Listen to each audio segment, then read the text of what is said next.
যে কোনো নির্বাচনী প্রচারপত্রই তো একজন প্রার্থীর পরিচয় তুলে ধরে, তাই না? কিন্তু কিভাবে?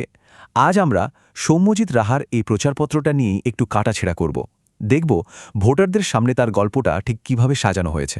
চলুন এই গল্পটাকে একটু ভেঙে দেখা যাক কিভাবে একজন প্রার্থীর জীবনের নানা অধ্যায়কে এক সুতোয় গেঁথে ভোটারদের কাছে একটা নির্দিষ্ট বার্তা পৌঁছে দেওয়া হয়, আমরা সেটাই এখানে বিশ্লেষণ করব।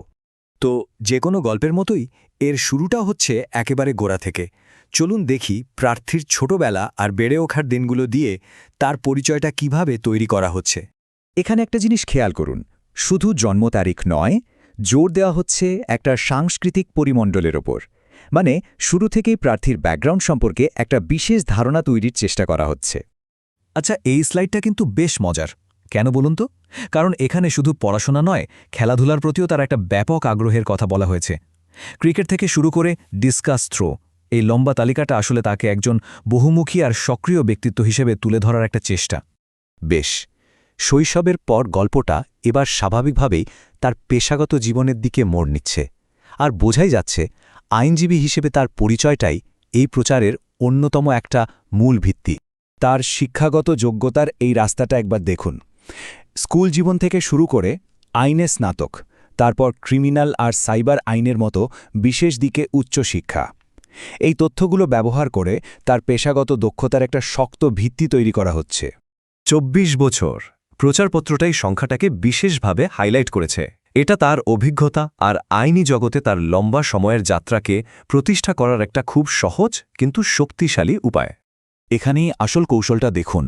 সাধারণ মামলার বাইরেও সাইবার ক্রাইম বা অর্থনৈতিক অপরাধের মতো আধুনিক আর জটিল বিষয়গুলো উল্লেখ করা হয়েছে। এর মাধ্যমে তাকে একজন সময়োপযোগী এবং সক্ষম আইনজীবী হিসেবে দেখানোর চেষ্টা করা হচ্ছে। অর্থাৎ তিনি শুধু একজন আইনজীবীই নন, আইনি কমিউনিটির মধ্যে একজন নেতাও।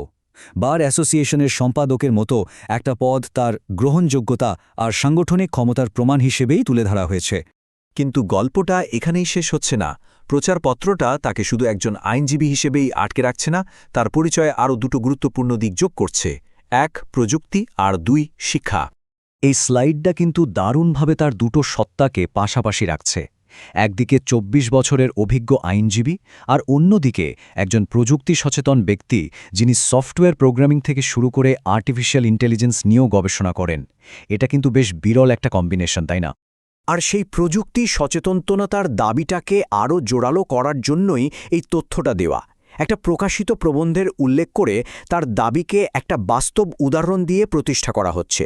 এর মাধ্যমে তাকে একজন চিন্তাশীল গবেষক হিসেবেও তুলে ধরা হচ্ছে। তাহলে আইনজীবী, প্রযুক্তিবিদ, আর এবার যোগ হচ্ছে শিক্ষাবিদের পরিচয়। বিভিন্ন প্রতিষ্ঠানে অতিথি অধ্যাপক হিসেবে তার ভূমিকার কথা বলে তার জ্ঞান এবং সেই জ্ঞান অন্যদের সঙ্গে ভাগ করে নেওয়ার মানসিকতাটাকেও তুলে ধরার চেষ্টা করা হয়েছে।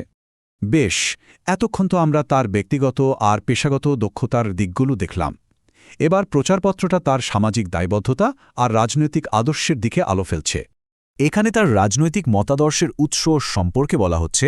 কলেজ জীবনে বাম ছাত্র রাজনীতির সঙ্গে যুক্ত থাকা, এটাকে তার রাজনৈতিক যাত্রার একটা সুস্পষ্ট সূচনা বিন্দু হিসেবে দেখানো হয়েছে। এখান থেকে যে বার্তাটা দেওয়ার চেষ্টা হচ্ছে তা হল ধারাবাহিকতার। একটা বামপন্থী আইনজীবী সংগঠনের সর্বভারতীয় স্তরের পদে থাকাটা তার আদর্শের প্রতি অঙ্গীকারকেই বোঝায়।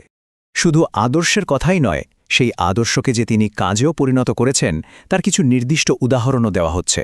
যেমন দরিদ্রদের জন্য আইনি সহায়তা বা কোভিডের সময় রেড ভলেন্টিয়ারদের সঙ্গে কাজ করা। এই বিষয়গুলো তাকে একজন জনদরদী আর সক্রিয় সমাজকর্মী হিসেবে প্রতিষ্ঠা করতে সাহায্য করে। আর এরপর আসছে সম্ভবত পুরো প্রচারপত্রের সবচেয়ে শক্তিশালী আর সরাসরি বার্তা: চুরি, দুর্নীতি এবং সাম্প্রদায়িক বিভাজনের বিরুদ্ধে একজন আপোষহীন যোদ্ধা। এই একটা বাক্য দিয়ে তাকে সমাজের নির্দিষ্ট কিছু সমস্যার বিরুদ্ধে একজন যোদ্ধা হিসেবে তুলে ধরা হয়েছে।